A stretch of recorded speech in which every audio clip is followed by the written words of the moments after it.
Nako, patawad. Mukhang nahuli kami ng dating. Hindi. Tama lang ang inyong pagdating. Dahil kung napaaga kayo ng kaunti, sigurado akong papasabugin niya ang bomba. Dahil iniisip niyang mas madali natin siyang matatalo. Isa pa, dahil alam niya ang kakayahan mo at gaano ka katalino makipaglaban kaya malaking balakid ka sa kanya. Hindi ko naman hahayaang sumabog ang bombang iyon, pati kayo ay madadamay. Ang bomba? Kung ganon, kahit papano ay meron pa rin pala tayong pag-asa. May nabanggit nga pala sa akin si Crollo kanina na kaya daw nilang pigilan ang pagsabog nito. Ang sabi niya pa, gagawin niya raw yun para makabawi sa pagliligtas namin sa kanila. Dahil una pa lang, ginagamit na sila ni Biodnetero at ni Pariston papunta rito.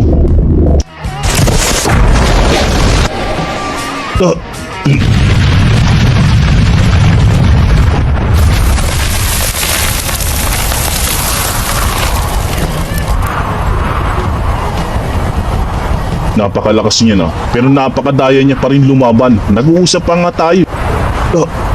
Anong nangyari? Napakabilis naman yata. Hindi ko kayo pagbibigyan.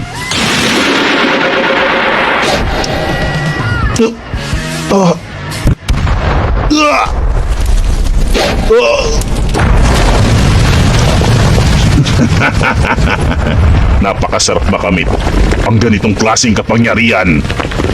Siguro ang bagay sa kanila ay hindi na dapat patagalin pa. Matapos ko lang ang mga taong ito, siguradong wala nang makakatalo sa akin. Huwag mo sabihin, nakuha na ni Biodnetero ang kapangyarihan mula kay Don Prix. Nararamdaman ko ang napakalakas na aura niya. Sa palagay ko, ganun nga nangyari. Grabe, ang lakas naman nun. Hindi ko man lang masundan ang galaw niya. Hindi maaari. Gusto niya na agad kaming tapusin. Ano yan? Hindi simpleng aura lamang ito. Nararamdaman kong kayang pasabugin ang isang bulkan na ito kung saan kami naroroon. Nako, mukhang hindi maganda ang sitwasyon natin lahat ngayon. Kaya naman, wala na dapat tayong sayanging oras pa. Kailangan natin mapigilan agad ang kapangyarihan na yan. Pero bago yun, uunahin muna natin siya. Tama, dahil kung uunahin natin ang bolang yan, sigurado akong mas delikado. Habang patagal ng patagal, lalong humihirap ang sitwasyon namin. Siguro naman ito na ang huli. Kailangan na lang namin pigilan si Biodnetero. O paano? Sisimulan na namin.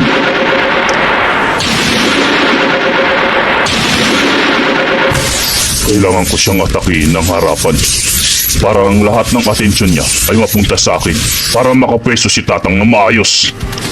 Ang kailangan kong gawin ay mahuli siya sa atake ko.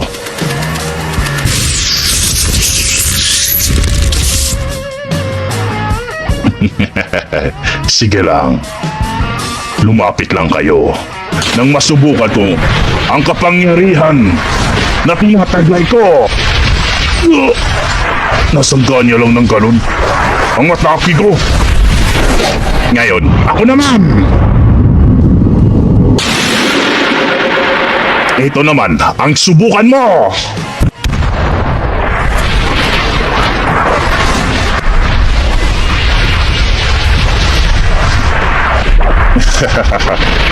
Bago ko kayong tapusin lahat, makikipaglaro muna ako ng sandali sa inyo.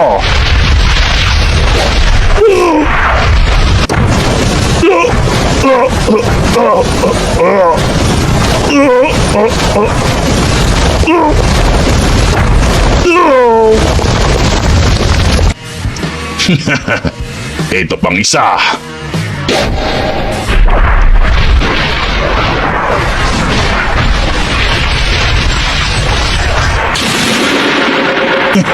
Masyadong mahina, hindi uubra sa akin. Ganun niya lang kadali. Napigilan ng dragon type ko na mas pinalakas. Totoo ngang mas lumakas siya ngayon dahil nasa kanya na ang kapangyarihan. Sa palagay ko, naiayos na ni Tatang ang susunod niyang atake.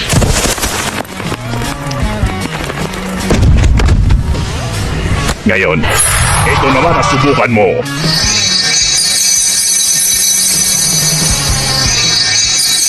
Nasukat ko na agad ang lakas na tinataglay niya ngayon. Kaya naman, hindi ko alam kung uubra pa ito, pero susubukan ko.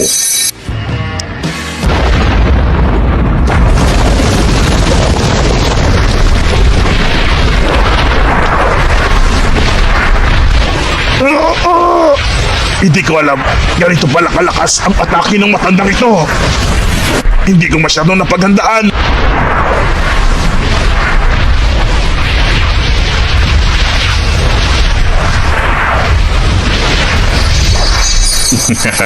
Nahuli din kita. Ngayon, kung mamalasing ka, marahil ito magiging katapusan mo.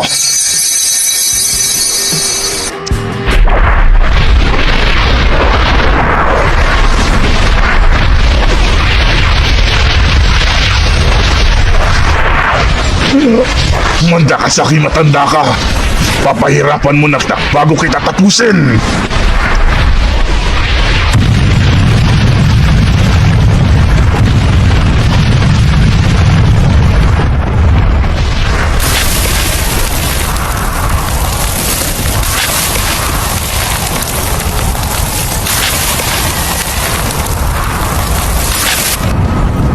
Ano?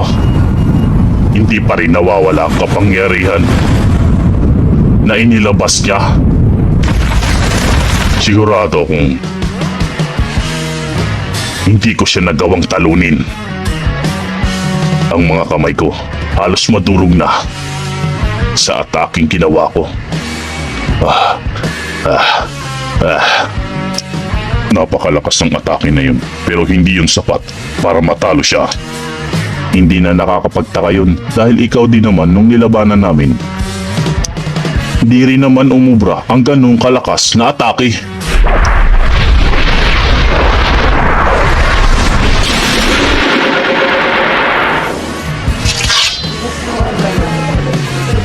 Don, tapos na ang unang plano. Ngayon naman, ang pangalawa, gawin mo na.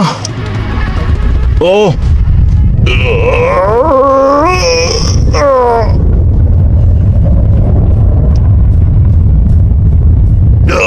Umanta ka sa gagawin namin ito. Beyond!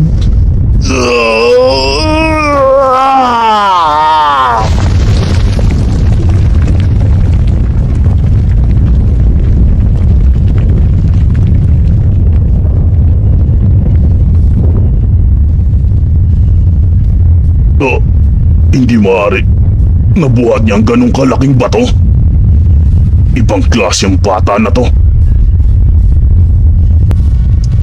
Ngayon naman, ang pangatlong plano, hihilain ko ang batong ito papunta kay Beyond Netero.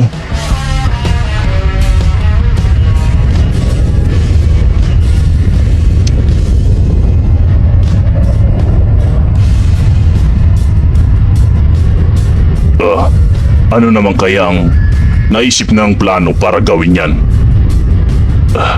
Sa bagay, kailangan ko munang panoorin ito.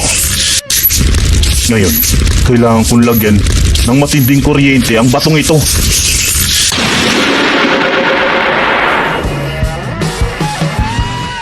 Ngayon na, Kon.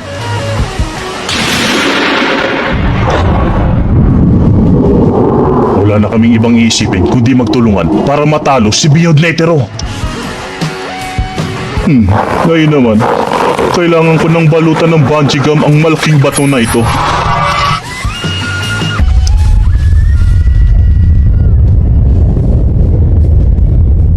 Nakasentro na kung nasaan si Beyond Netero. Ngayon na ang pagkakataon, Gon! Ano na naman yan?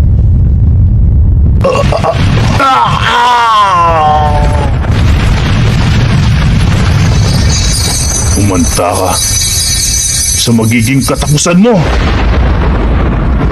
Ibato ang kamao!